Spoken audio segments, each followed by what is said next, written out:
Hello, and thank you for watching this April 27th weather update, brought to you by Agrible, the makers of Morning Farm Report.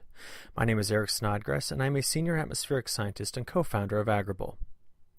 The big story last week was the midweek cold snap that brought upper 20-degree temperatures into a large part of the Corn Belt.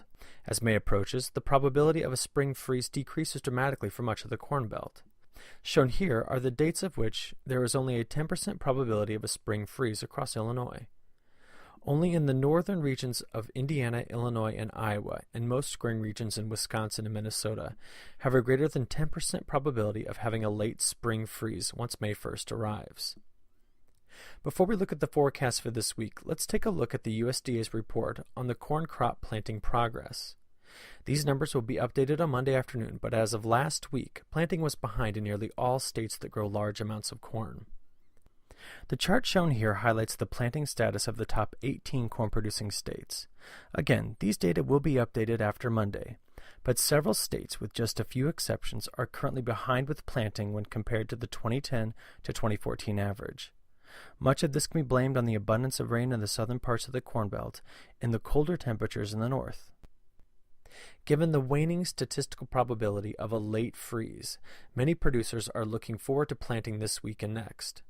As we can see here, the next 5 days look very dry across much of the Corn Belt. I expect productivity to be high this week given the forecast for drier conditions after a soaking rain this past weekend.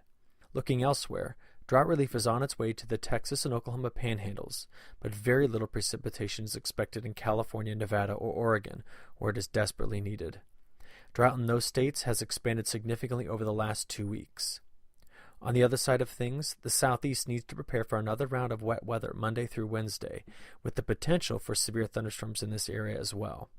Looking at temperatures this week, we can see in this animation that in addition to being dry, much of the Corn Belt will be free of freezing temperatures, with the exception of overnight temperatures early this week in the very northern parts of the Corn Belt. As the end of this week nears, temperatures will build across the Midwest and Great Plains, making for a very productive week of planting.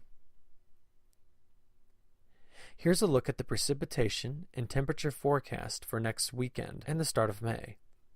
Much of the United States is on a warming trend as seen on the right, while the coasts are forecast to be below average in precipitation as seen on the left.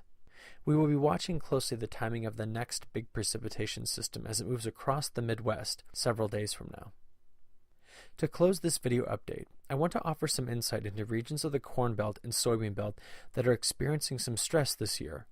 First, while recent rains have helped relieve some drought in Minnesota, South Dakota, and Wisconsin, the forecast is for drier conditions to persist this growing season.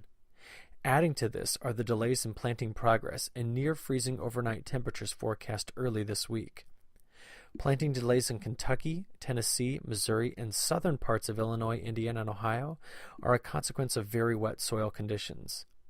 However, the rest of Illinois, Iowa, and Indiana are starting off the season without large weather stresses. We will be watching all of these regions closely in the coming weeks as planting ramps up and the first plants emerge. As always, we at Agrible will bring you the latest and best weather forecast information through our Morning Farm Report so that you can effectively plan your operations. We thank you for your attention and hope you look forward to our next weather video update. Thank you.